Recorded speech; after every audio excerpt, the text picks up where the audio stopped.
श्री आनंदपुर साहिब की पावन धरती ते खड़ा है। श्री केसगढ़ साहिब का पावन स्थान है और इस स्थान के उपर ਲੱਖਾਂ की तादाद ਦੇ ਵਿੱਚ ਜਿਹੜੀਆਂ देश विदेश ਦੀਆਂ ਸੰਗਤਾਂ ने ਅੱਜ ਦੇ दिन ਪੁੱਜ ਕੇ ਜਿਹੜੀਆਂ गुरु पातशाह महाराज जी ने ਰਵਾਇਤਾਂ ਚਲਾਈਆਂ ਸੀ ਖਾਲਸੇ ਵਾਸਤੇ ਕਿਤੇ ਨਾ ਕਿਤੇ ਉਹਨਾਂ ਰਵਾਇਤਾਂ ਨੂੰ ਧਾਰਨ ਕਰਨ ਦਾ ਯਤਨ ਕੀਤਾ ਜਾ ਰਿਹਾ ਹੈ।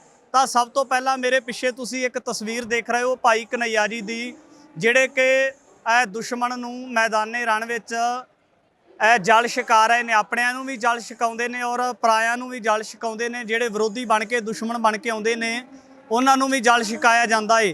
ये तस्वीर इस करके दिखाई है क्योंकि कुछ गुरसिख नौजवान ने ਜਿਹੜੇ ਅੱਜ केसगढ़ साहिब के पावन अस्थानां के उपर ਵੱਡੀਆਂ ਸੇਵਾਵਾਂ ਨਿਭਾ ਰਹੇ ਨੇ। ਇਹਨਾਂ ਨੌਜਵਾਨਾਂ ਨੂੰ ਪਹਿਲਾਂ भी शंघू बॉर्डर के उपर ਜਾਂ इस तरह के जिन्ने भी धरने चले ਜਾਂ मोर्चे चले ਉਹਨਾਂ ਦੇ ਵਿੱਚ ਦੇਖਣ ਨੂੰ ਅਸੀਂ सेवा करते हुए देखा।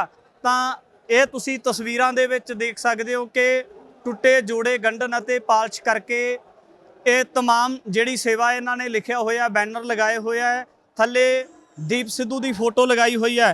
सब तो पहला इन्हां गुरसिख वीरां दे नाल गलबात करांगे जिहड़े लंबे दिनों तो वड्डियां सेवावां निभा रहे हैं। वीर जी सब तो पहला फतेह बुलाउने जी। वाहिगुरू जी का खालसा वाहिगुरू जी की फतेह जी।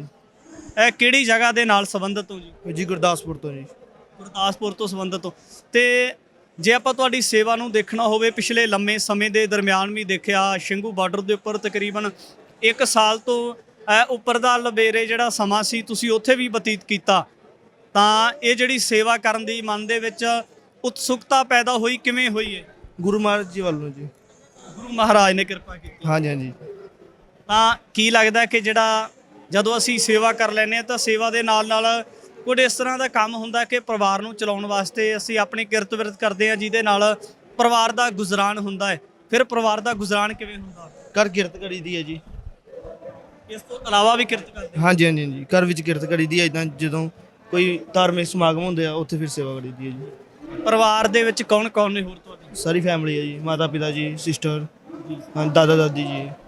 ਜਿਵੇਂ ਆਪਾਂ ਦੂਜੇ ਭਾਈ ਸਾਹਿਬ ਹੋਣਾ ਨੂੰ ਦੇਖਿਆ ਤਾਂ ਉਹ ਵੀ ਤੁਹਾਡੇ ਨਾਲ ਹਰ ਜਗ੍ਹਾ ਦੇ ਉੱਪਰ ਨਜ਼ਰ ਆਏ। ਜੇ ਦਿੱਲੀ ਮੋਰਚੇ ਦੀ ਗੱਲ ਹੋਵੇ ਉਹਦੇ ਵਿੱਚ ਵੀ ਨਜ਼ਰ ਆਏ।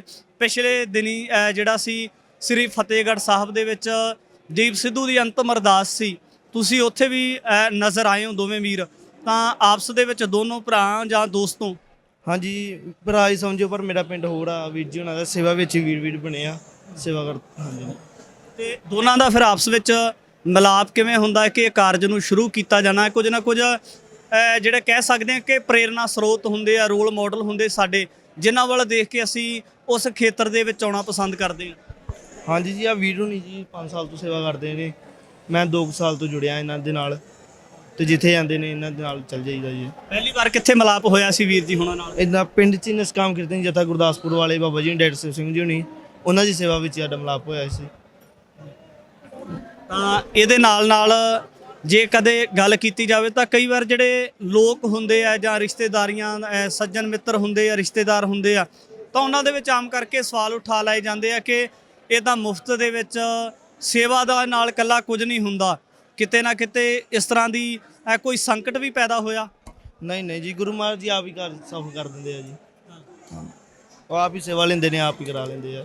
ਜਿਹੜੀ ਸਿੱਖ ਸੰਗਤ ਅੱਜ ਦੀਦਾਰ ਕਰਨ ਵਾਸਤੇ ਆ ਰਹੀ ਹੈ ਹੋਲਾ ਮਹੱਲਾ ਦੇ ਉੱਪਰ, ਲੱਖਾਂ ਦੀ ਤਾਦਾਦ ਦੇ ਵਿੱਚ ਗੱਲ ਕੀਤੀ ਜਾਵੇ ਤਾਂ ਸਿੱਖ ਸੰਗਤ ਆਈ ਹੈ, ਉਹਨਾਂ ਵਾਸਤੇ ਸੁਨੇਹਾ ਕੀ ਹੈ ਤੁਹਾਡੇ ਵੱਲੋਂ? ਆਹੋ ਹੈ ਕਿ ਸਰਬੱਤ ਦੇ ਭਲੇ ਦੀ ਅਰਦਾਸ ਕਰੋ ਤੇ ਵੀ ਦੀਪ ਸਿੱਧੂ ਦੀ ਸੋਚ ਤੇ ਪੈੜਾ ਦਿਓ।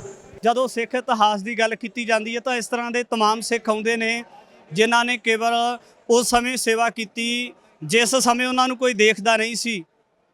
ਤਾਂ ਇਹ ਵੀ ਇੱਕ ਤਰ੍ਹਾਂ ਦੇ ਨਾਲ ਜਿਹੜੇ ਆਮ ਲੋਕ ਨੇ ਜਾਂ ਸਿੱਖੀ ਦੇ ਵਿੱਚ ਆਉਣ ਵਾਲੇ ਹੋਰ ਨੌਜਵਾਨ ਵੀਰ ਨੇ ਜਾਂ ਵੱਖ-ਵੱਖ ਵਰਗਾਂ ਦੇ तमाम ਲੋਕ ਨੇ, ਉਹਨਾਂ ਵਾਸਤੇ ਵੀ ਇਹ ਜਿਹੜੀਆਂ ਚੀਜ਼ਾਂ ਨੇ ਬਹੁਤ ਪ੍ਰੇਰਨਾ ਸਰੋਤ ਹੈ। ਕਿਤੇ ਨਾ ਕਿਤੇ ਸਿੱਖ ਧਰਮ ਦੇ ਵਿੱਚ ਜਿਹੜੀਆਂ ਇਸ ਤਰ੍ਹਾਂ ਦੀਆਂ ਰਵਾਇਤਾਂ ਨੇ, ਜਿਹੜੀਆਂ ਗੁਰੂ ਸਾਹਿਬਾਨ ਦੇ ਵੱਲੋਂ ਪਾਈਆਂ ਹੋਈਆਂ ਪਿਰਤਾਂ ਨੇ, ਸਾਨੂੰ ਕਿਤੇ ਨਾ ਕਿਤੇ ਜਿਹੜਾ ਅੱਗੇ ਵਧਣ ਵਾਸਤੇ ਸਾਨੂੰ ਪ੍ਰੇਰਨਾ ਕਰਦੀਆਂ ਨੇ। ਆਉਣ ਵਾਲੇ ਸਮੇਂ ਦੇ ਵਿੱਚ ਵੀ ਇਸ ਤਰ੍ਹਾਂ ਦੀਆਂ तमाम ਸ਼ਖਸੀਅਤਾਂ ਨੂੰ ਲੈ ਕੇ ਤੁਹਾਡੇ ਦਰਮਿਆਨ तमाम ਪੱਖ ਲੈ ਕੇ ਹਾਜ਼ਰ ਹੋਵਾਂਗਾ।